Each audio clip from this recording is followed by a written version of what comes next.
Happy New Year! On today's show, Eric Gordon leaving 2022 with a bang. Asked about the improvement that he's seen from this Houston Rockets team this year, he said, there is no improvement. We're going to break down Eric Gordon's post-game comments in full, including the quote that has gone viral, what it means for his future with the Houston Rockets. Are those the last 4 words that we will ever hear from Eric Gordon as a Houston Rocket? Was this his James Harden moment? All of that and more coming up right here at Locked On Rockets. This is Mission Control, Houston. Ignition sequence start. The Houston Rockets select Jalen Green and Jabari Smith Jr. T-minus 15 seconds. Guidance is internal. Every time I step on that floor, I'm coming. You're getting somebody who's going to come in with a chip on their shoulder, somebody who's going to come in and compete from day one. 6, 5, 4, 3, 2, 1.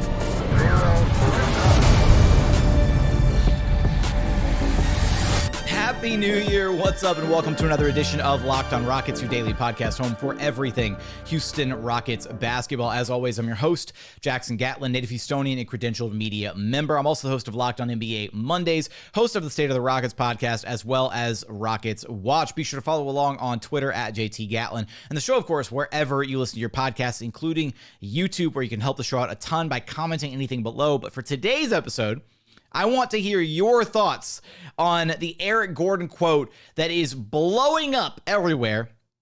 Asked about improvement that this Rockets team has had since the start of the season, and EG said 4 magical words: there is no improvement. Were those EG's last 4 words as a Houston Rocket? How is the situation going to play out in the coming days? I mean, the Rockets have a game Monday night against the Mavericks. Is EG going to suit up for that game, or is he going to be DNP? Talk trash. Eric Gordon leaving 2022 with a bang, basically taking a grenade and just lobbing it in. But why? Why did Eric Gordon feel the need to say this? What was the catalyst for it? Well, the Rockets had a just really ugly performance on New Year's Eve against the Knicks, 108-88 loss, an ugly, ugly game, 24 turnovers. I think it was 25. They took one away. So Rockets had a really ugly loss, really bad game against the Knicks, and you could just tell post-game Steven Silas was frustrated, KPJ was frustrated, and Eric, the final guy we spoke to, he was frustrated. But I want to run back Eric Gordon's full post-game media availability. It's only a little over a minute, so it'll be pretty quick, so that you can gain the full picture of Eric Gordon's frustration. If you're watching on YouTube, you can see visibly his frustration. Eric Gordon's an incredibly animated guy, so you can see his frustration, and then we'll kind of unpack what EG had to say afterwards. Eric, from where you sit, how do you work on eliminating turnovers like you had tonight? Same old thing all year, and it's hard to win. We have a small margin for error as a team, and it's been the same old thing over and over. And when you turn over the ball so much, you're giving them great opportunities. Is it just mindset? How do you? It's a lot of things. It's a mindset. You got to play for one another. Do what's right by your teammates. If you do that, it'll be more fun, and you give yourself some more better chance to win. What is playing for one another? How do you define that? You have to move the ball. We have small margin for error. We're a young team where we got a lot of guys playing. You got to get everybody involved, and it's been a tale. I know how winning is. Like I've seen it before, and we don't have the type of team where we can ISO and do this and do that. We got to do what's best for one another, and that's the only way we can win. Are you seeing the improvement that you thought you would see when the season started? There's no improvement.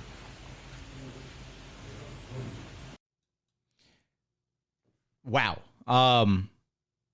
A lot to unpack from that. First off, there was zero hesitation from EG on his drop the mic quote saying there's no improvement. 4 magical little words. Adam Spillane, 610 Radio, started his question, and EG's kind of, he's intently listening, and he knows what his answer is going to be before Adam's question's even done. You can see it. There's like zero delay between when Adam stops talking and Eric drops his answer.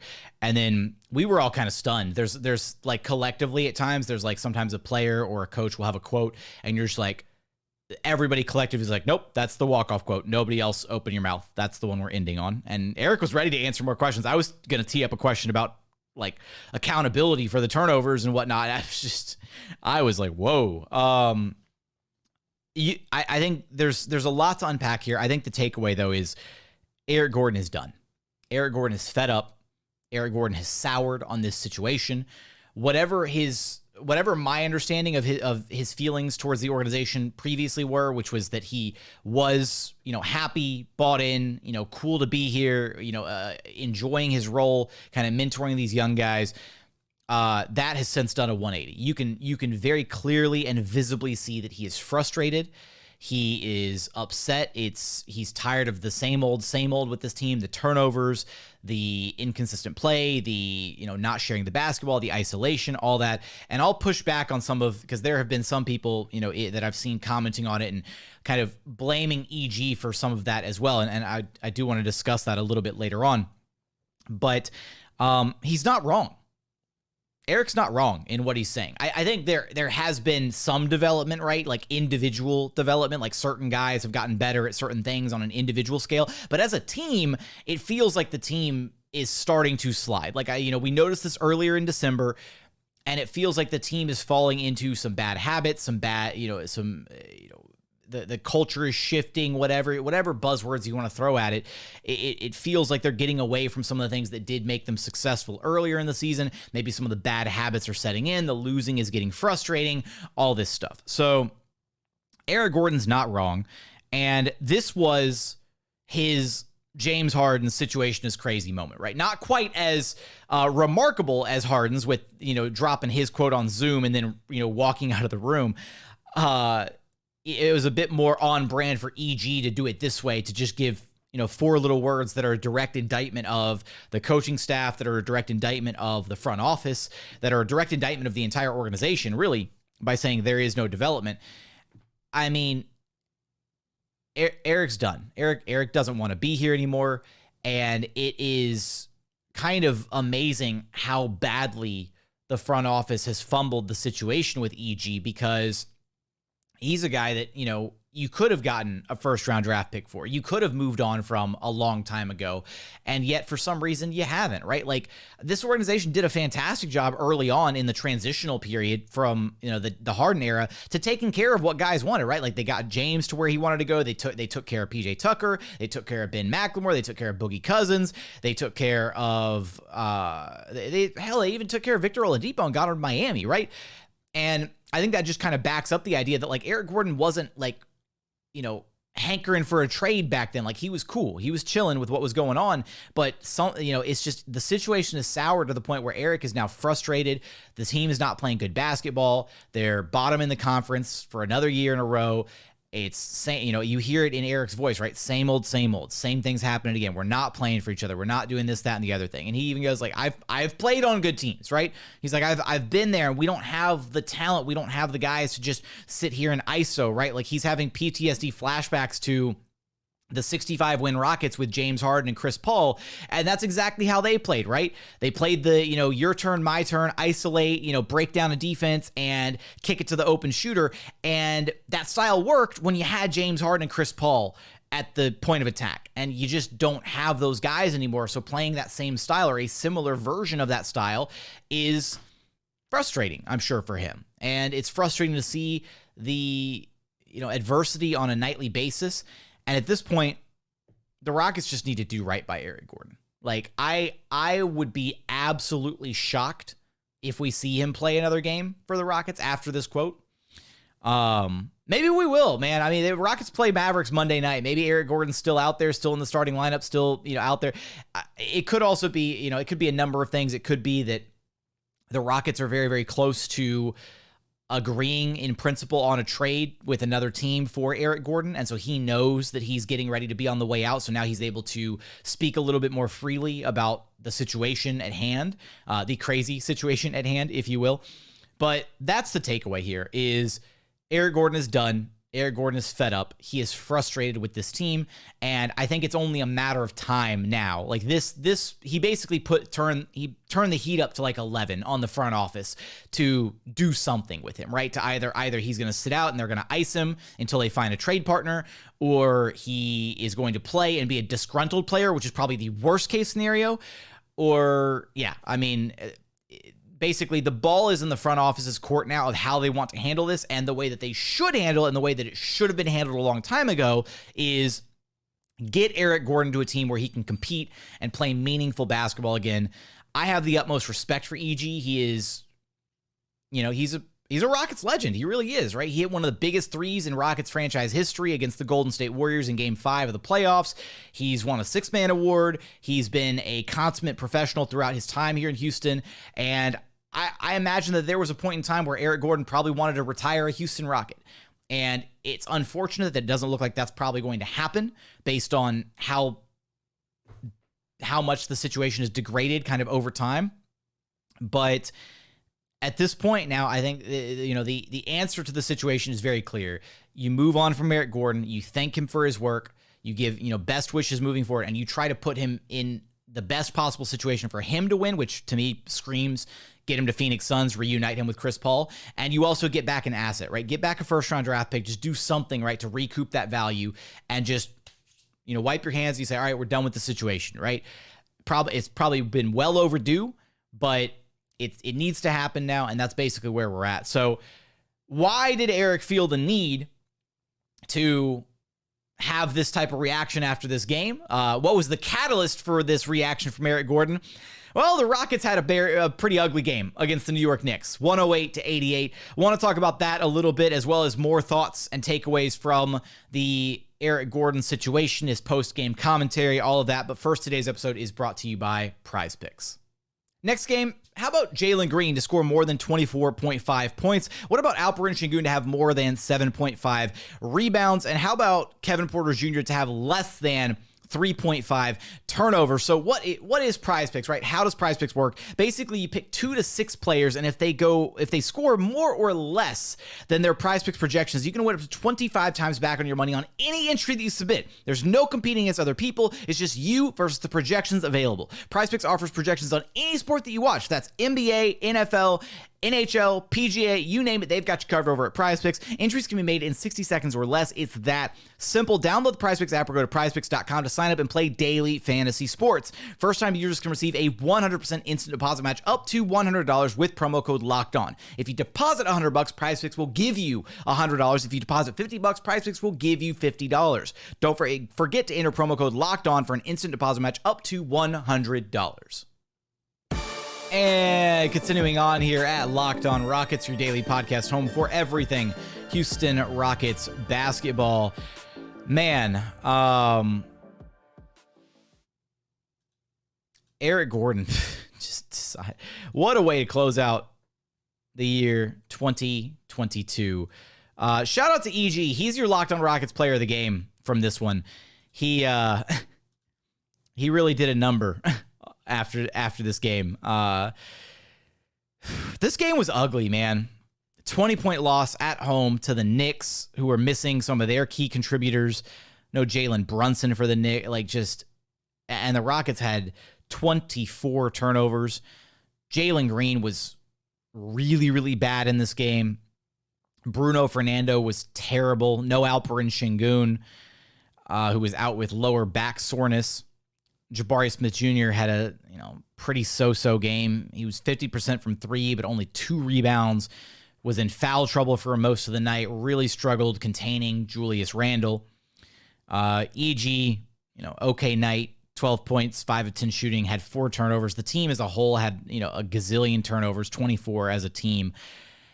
Just when you look at EG's comments about sharing the ball, about not playing a certain way, about playing for one another, I think the pushback that I've seen so far from his, from the quote going viral is, well, Eric's a part of the problem, right? Eric's been playing bad. Yeah, well, look, Eric is playing bad because he's mentally checked out, man. The dude's exhausted, and it like when you see the way that he's kind of like when you look at that video, does it not look like a hostage? Does he not look like somebody who does not want to be in this situation whatsoever and is like being forced to do XYZ against his will? Like, he looks like a hostage. So, I mean, he's out there going through the motions, man. Eric is a good basketball player. He's a talented basketball player. We've seen it year in and year out for a long time with the Houston Rockets. Yes, Eric has his faults. He's not a perfect basketball player. He's not a perennial MVP, but he's the best basketball player on this team. KPJ is the most KPJ or Jalen Green are probably the most talented for sure. Sky's the limit for those guys, and they've got plenty of years to grow and improve and XYZ, all that. But Eric's the best basketball player. Like, Eric knows ball, and Eric knows how, like, there's a reason, right, that we like get excited when Eric Gordon runs like a pick and roll with Alperen. Sengun is actually able to get Alp like a pass in the pick and roll because Eric is just a veteran, smart basketball player. But he's mentally checked out, right? He's not trying on defense. He's given up on plays. Body language looks bad. Offensively, he basically just sits out at the 3-point line, 25, 26 feet away from the basket, and he chucks up bombs from beyond, from long distance. And then occasionally he'll bail the Rockets out at the end of a possession, right? He'll, catch the ball, drive it in, he'll finish through contact, whatever. But he's not playing like we know Eric Gordon can play. And that's my main pushback there is, and Eric had a bad game against the Knicks, right? But the team as a whole had a bad game against the Knicks. And there have been a lot of bad games that have been kind of piling up in recent memory is the problem. And, they had, disappointing collapse against the Mavericks, loss against the Magic, the two ugly losses against the Spurs. Like, this is what I'm saying is, like, the month of December has not been kind to the Rockets. There have been some big wins and there have been some cool moments, but overall, it feels like the team is just on a skid where just the effort, the focus, the accountability, all of that stuff is just downtrending, right? And we saw a lot of that on display here against the Knicks. And there's so much from this game that was frustrating, disappointing. I will say, I will give credit where credit is due. Kevin Porter Jr. had a really great game early. He had 6 dimes in the first quarter. Kevin Porter Jr. had 6 dimes in the first quarter. Some really fantastic play, finding teammates, driving, kicking, getting the ball out to open shooters, all of that. Like, KPJ was playing phenomenally. And then the rest of the game happened. I still think he walks away the best player on the floor for the Rockets in this game. 23 points, 10 boards, 8 assists, 7 of 12 shooting.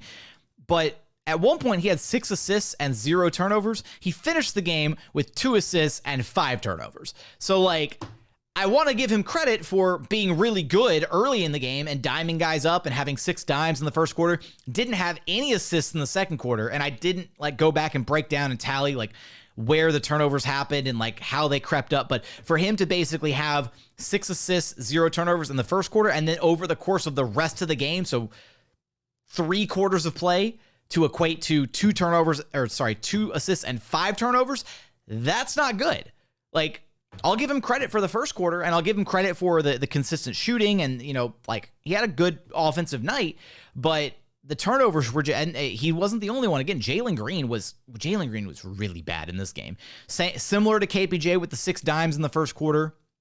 Jalen Green had 10 points in the first quarter and had 6 points just the rest of the way. Only 4 of 12 shooting, 3 assists, 5 turnovers, minus 16 in his 35 minutes played.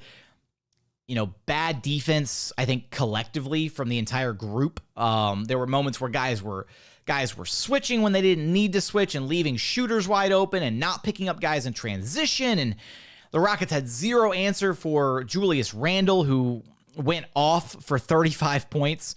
35 points on 9 of 20 shooting. It was 5 of 13 from long distance. And I swear, Julius Randle threes do one of either two things. They either go in or they're breaking the backboard. There's 0 in between. Because he missed some ugly threes that didn't even draw iron in this game. And then he got to the free throw line 16 times. The Rockets really couldn't do anything. They nobody on the team could guard Julius Randle.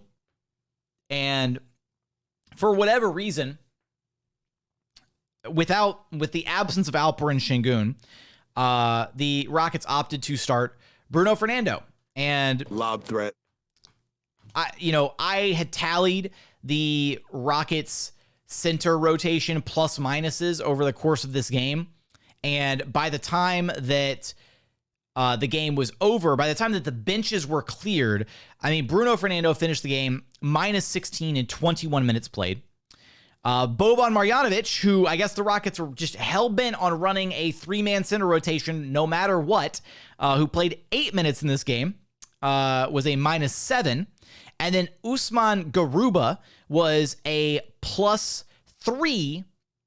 And I believe it was like 18 or 19 minutes before the benches were cleared, because there were guys out there playing garbage time, and I did not want the garbage time statistics, the garbage time plus minus, to impact the actual plus minus from when these guys played.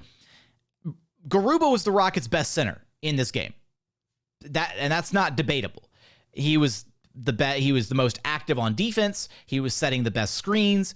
When Boban was out there, the Rockets were forced to play zone defense, and it's not something that the Rockets do often, except for after timeout plays, whatever, and they looked kind of uncomfortable at times trying to figure out where they needed to be, and the Knicks were able to kind of break down that zone pretty easily.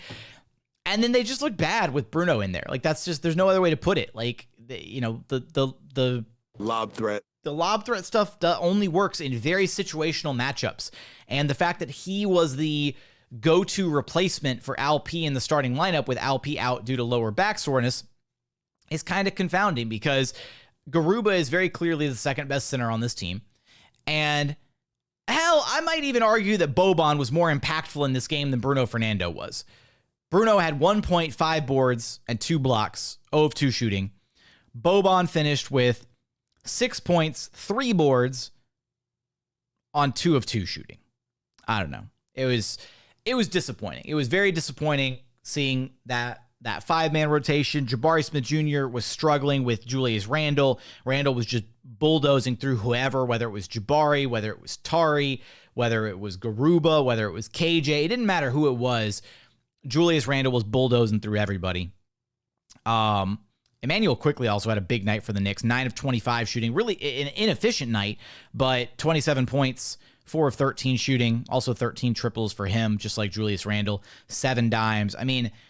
It was an ugly game, and the Rockets, I feel like, played well enough, or maybe just the Knicks shot poorly enough. Just only 15 of 51 from 3, 29.4%. They shot under 40% from the floor. Rockets also shot under 40% from the floor and just over 30% from three-point land. Both teams shot around. The Knicks shot 72% from the line. Rockets shot 70% from the line, rounding up on both of those. These two teams both played some really ugly games, and this game was winnable if the Rockets hadn't committed a million turnovers, right?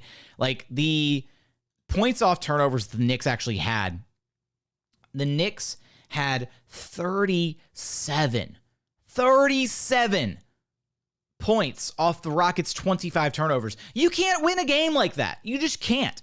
And for this team to continue to have these lapses, these unforced errors, right? There was one where, what was it? They had a backcourt violation, right? Where I think Tari had pitched the ball back to Ty Washington, and it was a backcourt violation because Tari threw the ball too early. Moments like that, just complete lapses in mental judgment, where you're just like, what is even going on? What are these guys thinking of, right? There's the focus isn't there, the discipline isn't there, whatever, no accountability. And I think that all of that is what Eric is talking about, right? All of that is what Eric Gordon is frustrated with, is tired of, and is sick of seeing on a night-to-night basis. And I'm not sitting here saying that Eric is not also a culprit of some of that as well. He is, absolutely. There's moments where he turns the ball over. There's moments where he tunnel visions or makes a bad mistake, absolutely. But collectively, it's a symptom of a much larger issue from the team, right? Where you're seeing, some guys are getting incrementally better. Some guys have developed. Some guys have had better seasons and have improved from last year individually. But the team as a whole feels like it's still struggling and that guys are stagnating and that the offensive identity is still a question mark and that there's question mark about hierarchy and all these questions that we've been like just, all caught up with all season long. And it feels like Eric Gordon basically just summed it all up in 4 little words. And he's like, there's no improvement. No, we're not a better team. They haven't gotten better. It's the same old. Guys keep making the same mistakes. Guys aren't learning from their mistakes. They're not getting better. All of it, right? That was Eric Gordon's message with that quote. So coming up, final thoughts as we navigate the newfound Eric Gordon situation. What happens with Eric Gordon, right? What's the next move here? What is the most likely outcome from this situation? We're going to talk about all of that. But first, today's episode is brought to you by Built Bar. Are you looking for a delicious treat, but you don't want all of the fat and calories? Then you've got to check out Built Bar. Look, it's the new year, right? New year, new me, all that. And maybe you're trying to, lose a little bit of weight. You've got New Year's resolutions you're trying to stick to, all that. Built Bar can help you because with Built Bar, healthy is actually tasty. Seriously, they're so delicious. You won't even think that they're good for you. I've said it before. I'll say it again. It's like a candy bar that's jam-packed with protein. They're all covered in 100% delicious chocolate. They come in so many incredible flavors like churro, peanut butter brownie, coconut almond, cookies and cream, salted caramel. My personal favorite is the coconut brownie chunk. It is so, so good. Every single bar is low cal, low sugar, high protein, high fiber, amazing. If you're on a keto diet, amazing. Again, if you're trying to cut back a little bit for New Year's resolutions, all that. You can check them out. Just go to built.com and use promo code LOCKEDON15 to get 15% off your very next order of the best tasting protein bars on the market. Again, that's promo code LOCKEDON15 for 15% off at built.com. And final segment here at Locked On Rockets, your daily podcast home for everything Houston Rockets basketball. So what happens, right? What happens next if you're the Rockets?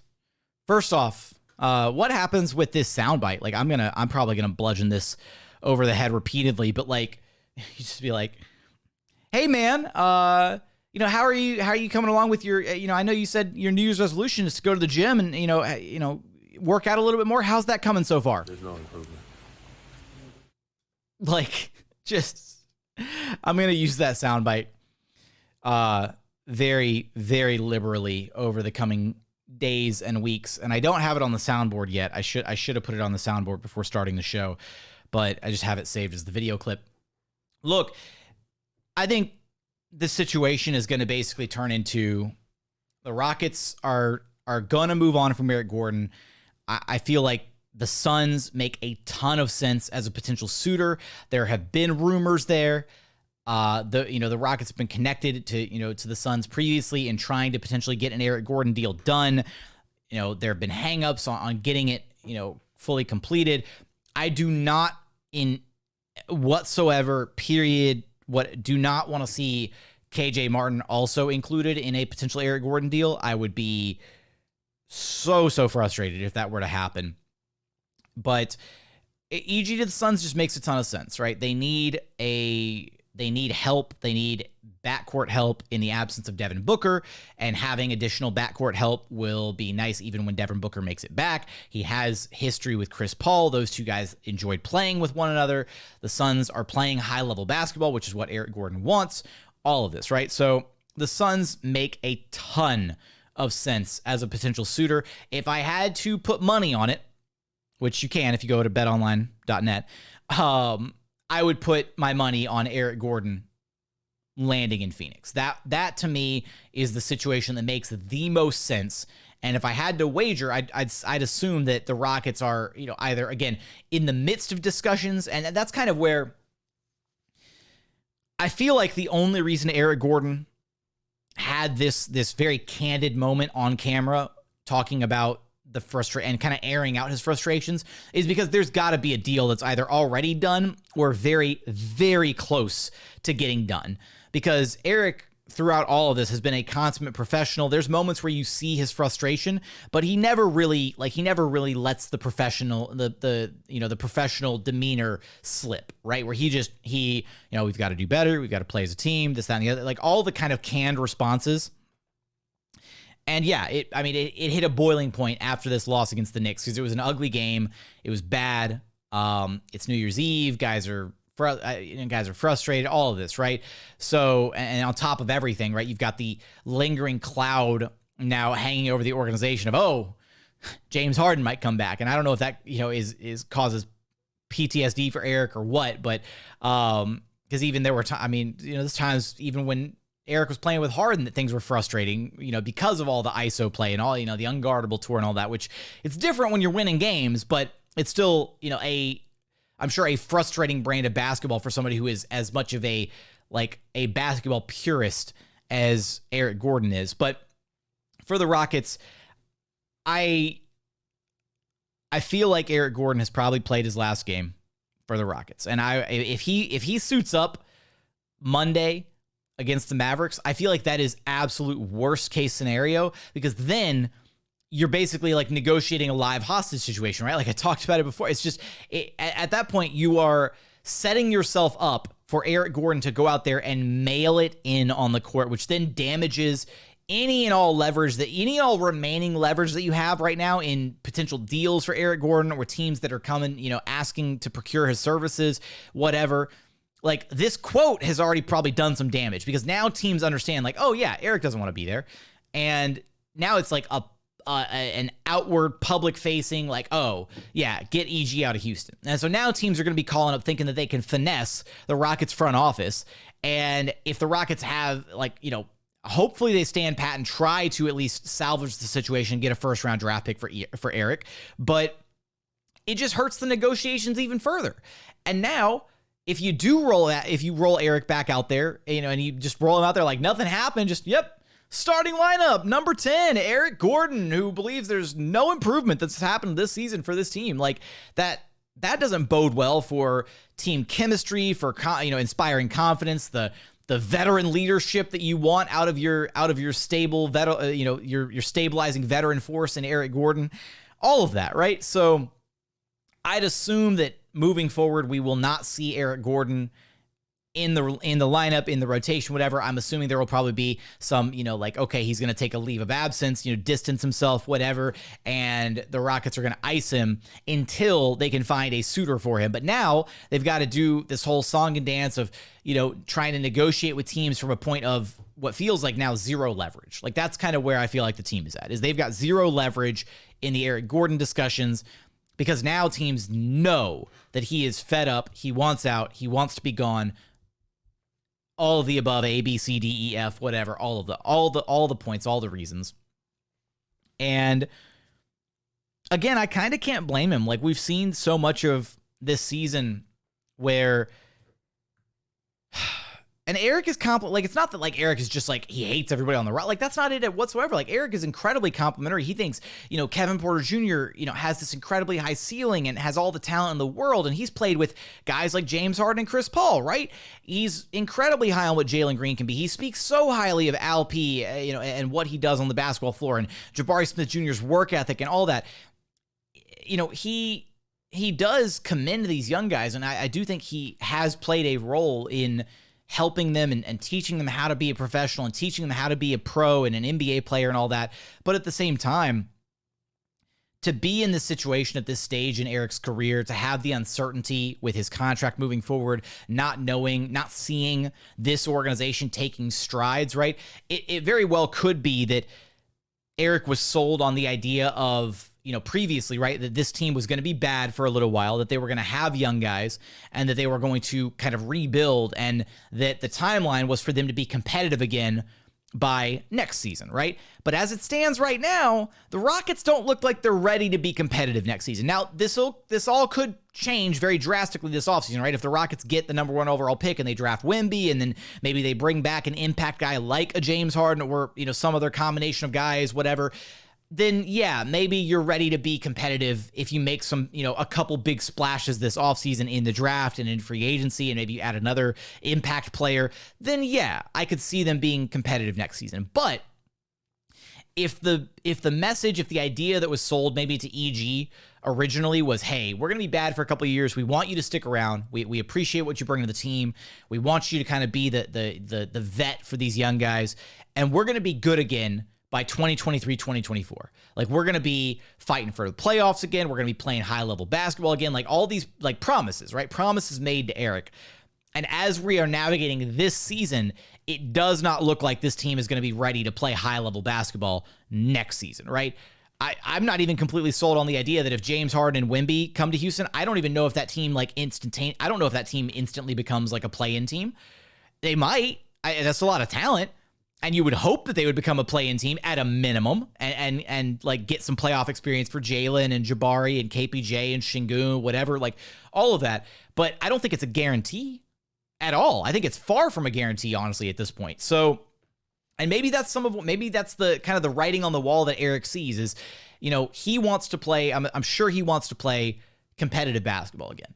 And that I don't think he sees that as a possibility here in Houston with the direction that things are going, with the way that the organization is handling stuff, with the priority that they're placing on their play style. Again, the Rockets' play style has been something that we've heavily criticized all season long. And it's very, very guard-centric. It runs predominantly through Kevin Porter Jr. and Jalen Green, and they don't utilize the other weapons that they have in Alp and Jabari and like moving the ball movement, whatever. They don't do some of the things that they could do to make life easier for themselves. And you're now seeing like the effects of that in a veteran in Eric Gordon basically coming out right and saying it, like that guys don't play for one another. We don't have the talent to basically just play ISO ball. We're not moving the basketball. We're not doing this, not doing that. We're turning the ball over. It's the same thing over and over. Like you're seeing all of it all of the frustrations that I think Rockets fans have had this season. I think this is a telltale sign that the frustration is not just from the fans. I think there's very much probably some internal frustration. And I'm sure if I had to wager a guess, right, I'm sure that the frustration does not stop with Eric Gordon. I'm sure that the rest of that locker room is not just holding hands, kumbaya, everybody loves each other. Like there's very much certain guys that are placed ahead of others in the Rockets pecking order, right? And it's very much Kevin Porter Jr. and Jalen Green. And Jalen is understandable. KPJ, it's a bit more of a question mark. But if you're Jabari Smith Jr., and you're the number 3 overall pick, like how are you feeling, right? When you look around the league and you see, Paolo Banchero or Jaden Ivey, being made, or Keegan Murray, being, kind of showcased and made focal points of what those teams are doing. Maybe Keegan Murray less so. Benedict Mathurin, another great example. And you see some of your other peers from your draft class being made focal points of the organization that they got drafted to because they're top draft picks, right? They're being rolled into the offense. They're being utilized to their strength, all of that. And you see Jabari, and he's still kind of being left to just figure stuff out, right? Where there's games where he gets very few touches. There's games where he's, almost an afterthought in what the Rockets are doing. I can't remember the last time that like a number 3 overall pick was an afterthought for a team offensively, and he makes his impact on the defensive end, and you got to credit him for that, right? He's an impactful player there. He's had some really, really impressive games where he's looked like, he's going to be a future defensive anchor, DPOY type guy, and he's still figuring that stuff out. But for him to stay engaged and motivated and committed, and all of that, you would think that the organization would, place a bit more priority on him, right? Same thing for Alperen Sengun, right? This kid was an MVP over in Turkey, and the organization kind of treats him as an afterthought offensively because they just wanted to be a rim runner. And that's not playing to his skills. That's not playing to his strengths, right? You've got to tailor your offensive system. You've got to tailor what your team does, your schemes, all of that to the strengths of your players. And they do that to an extent for Kevin and Jalen and the perimeter guys, but it doesn't feel like they do that for really anybody else on the roster. Like they don't run stuff. It feels like they don't run stuff to get Jabari easy looks.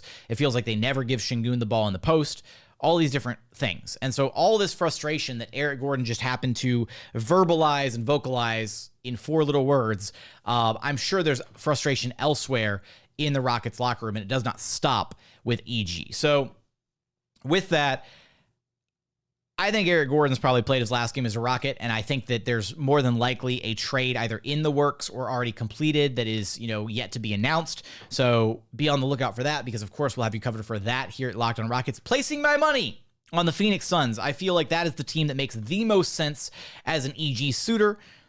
The Knicks were rumored to have some interest in EG. The Mavericks could desperately use EG. So there are teams out there that would absolutely benefit from picking up Eric Gordon. The question remains whether or not the situation is still, if it's still possible for the Rockets to salvage the situation and get back an asset for Eric Gordon at this point, given how the situation has turned so sour so quickly. So with that, we'll keep you covered for all of that, of course, if a trade does break down, or if a trade breaks, all that good stuff. Hopefully a trade does not break down here at Locked on Rockets. Let me know your thoughts on the Eric Gordon comments. Let me know your feelings about this team rolling into the new year. I do hope you're having a happy new year, despite the ugly performance by the Houston Rockets against the Knicks. As always, thank you so much for checking out the show. If you haven't done so yet, please consider subscribing wherever you listen to your podcasts, Apple, Spotify, Google, Odyssey app, free and available on all podcast platforms. We're also available on YouTube. Just go to YouTube, search Locked on Rockets. Be sure to like, comment, and subscribe. Give me your thoughts on the Eric Gordon situation. I read each and every one of those comments every single day. But as always, thank you so much for watching. Thank you so much for listening. We look forward to having you back right here at Locked on Rockets, your daily podcast home for everything Houston Rockets basketball.